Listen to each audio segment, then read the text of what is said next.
field hockey, I want to say in 4th grade. So I was about 10 years old, and I just played in like a little league field hockey thing because my mom was the coach for it. So it was kind of forced upon me. And then I guess in middle school, which is about 14, 15, I started playing for a travel team on Long Island, which is where I'm from in New York. And from there, I kind of stuck with field hockey. I was playing lacrosse also at the time, but really loved field hockey. I ended up going to Cornell, and I played my 4 years there. I absolutely loved it. So I officially started playing field hockey when I was probably like 11 or 12, but I kind of grew up playing it because my mom was a coach, and like I like took my first steps when I was like a year old on the sideline of a field, so I've kind of always like grown up around it. But I officially started playing club when I was 11 or 12. And then in high school, I joined a travel team, went to a bunch of tournaments, and I got recruited to go to Bucknell University in Lewisburg, Pennsylvania. And I just finished my 4 years there. I played midfield the whole time. And yeah, I loved it. I loved the team culture. I loved the competitive spirit. It was all great. Okay. So I was a bio and society major with a minor in nutrition and business. And yeah, I guess that was basically it. So what's included in that? So it's basically like a hard science, like we call it hard sciences, which are like your bio, chem, physics, but then the society part gave us a little more like social science look at it. So I was required to take like psychology and sociology classes. And then I just kind of stumbled upon nutrition and business minor when I was taking some elective classes, and I ended up liking those. That's much more interesting. It sounds like 4 or 5 degrees than we do over here, doesn't it? I was a double major in neuroscience and Spanish. Wow. Why the neuroscience? No, why the Spanish? I did neuroscience because I want to go to medical school, so I actually am in the process of applying. Hopefully throughout the year I'll get interviews and get in somewhere in the US. I would really love that. But if not, I'll go home and like do research or like volunteer and like hopefully get in a later year. And then Spanish, I just loved it. I've taken it since like 4th grade, and I took AP Spanish, which is like you get college credits for it. So I tested into a pretty high Spanish at Bucknell. And nice. I don't know, I liked the classes. I liked the professors. They were all pretty chill. Like we just got to read books and like watch movies and stuff in Spanish. And so it was really useful life skill too. Like I want to travel to Spain while I'm over here at some point just to practice a little bit. Okay. I'm going to get my master's in healthcare management. Nice. What's the end goal with that then? Is there anything that you want to do back home or? Yeah. Ideally, I would like to work for either a healthcare startup or healthcare provider, just doing finance and operations. I'm going to get my master's in public health. Nice. That's just so brainy. It just makes us look really silly. I know. So what's the end goal with public health? Again, just like for medicine, I feel like I've done a lot of like the science stuff, like kind of like Maddy was saying, like the hard sciences. Like I've taken chemistry and physics and biology. Like I'm in a biochemistry class right now. But I think there's a lot more to medicine than that. Like there's public health that brings in the aspect of like how you're gonna then work as a physician or like work in the healthcare field and bring all that to this community and like into society. So what type of medicine interests you? I really like emergency medicine. I don't know, just from what I don't have a ton of experience, but that really interests me just because it's kind of like, it honestly kind of reminds me of sports. Like you have all the training, you have all the preparation, but you never really know what's going to come through the doors of the ER. So like, it's kind of like you're on your toes and you need to be ready to handle any situation that comes up. See, that's what I get just from watching 15 years of Grey's Anatomy.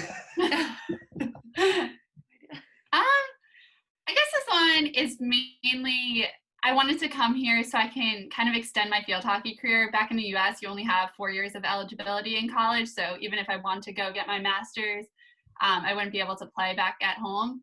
So I just think this is a good opportunity to play at such like a high level amongst like the best teams in the UK. And so I'm just excited to keep playing, really. I'm excited yet to see the higher level of play. And I know in the US, it was always interesting to like go to teams like, oh, they have foreigners, like they have girls from the UK or from the Netherlands. And I don't know, I just think it's interesting because I feel like there's such a different thought around that, like playing in a different country. So I'm just excited to be here where hockey is kind of like the clubs are a lot bigger. There's men's hockey, which isn't in the U.S. And then, also at the club, I'm hoping to win some games. Yeah, definitely. That would be great. Definitely win some games. Yeah, win some games and play well as a team. I'm excited to like get to practices with everyone and really feel like we got the flow on the field. I think it's just like very different playing club here because you have girls on your team who are 15 and then you have girls who are kind of 30 plus or whatever, I don't know, like all different ages, where I'm used to playing with like 18 to 21 and like strictly that age. And I've never really played with such a wide gap, which is exciting because the skill level is even higher, I would say, some games with all these ages. So should be interesting and exciting. We've noticed some differences for sure. I would say some of the like terminology is different. I learned to say takeaway instead of to go because I said to go everywhere and they were like, you mean takeaway? A couple times we've said dollars and we get corrected right away and they're like, no, it's pounds. What other words were there? Car park, parking lot. Yeah. The driving on the other side of the road really throws us. Like when we're crossing the street, like we don't even know which way to look because we can't tell which way the cars are coming from. We're so confused. A big thing for me is at home I use like a Keurig, which is like you just stick in like a little pot of coffee and make your coffee and you push it down. Where here we don't have a coffee maker, so I've been using instant coffee, which I heard is not the best, but that's been an adjustment for me as I drink a lot of coffee. But well, if my father ever gets rid of his old one and gets a new coffee maker, I'll sell it to you. I love it. Make some money. They're missing Give me coffee. some dollars. They're missing coffee. They can have a coffee maker. No, honestly, not many of us at the house drink coffee, though. I think you're the only one. Yeah, I drink it and Katie drinks it a little bit, but Kat and I don't really drink it. I'm trying to get into tea. Yeah. I don't know. I feel like that's a pretty big thing here. So I bought some tea bags, but we bought them last week. I still haven't drank any, so we'll get there slowly. Some of the portions are smaller here a little bit, Yeah, but not as drastic as people make out America to be, I think. I think they think our portions are huge, which maybe if you're like, I don't know where you are, at a family style restaurant, then sure, but it really isn't that drastic. Some things are a little bit smaller here though. Oh, big difference, there's no dryer in our house. We have learned to use our clothing line. That was something that we weren't prepared for. Also, back at home when you play for a university, they do your laundry for you, like all your sportswear.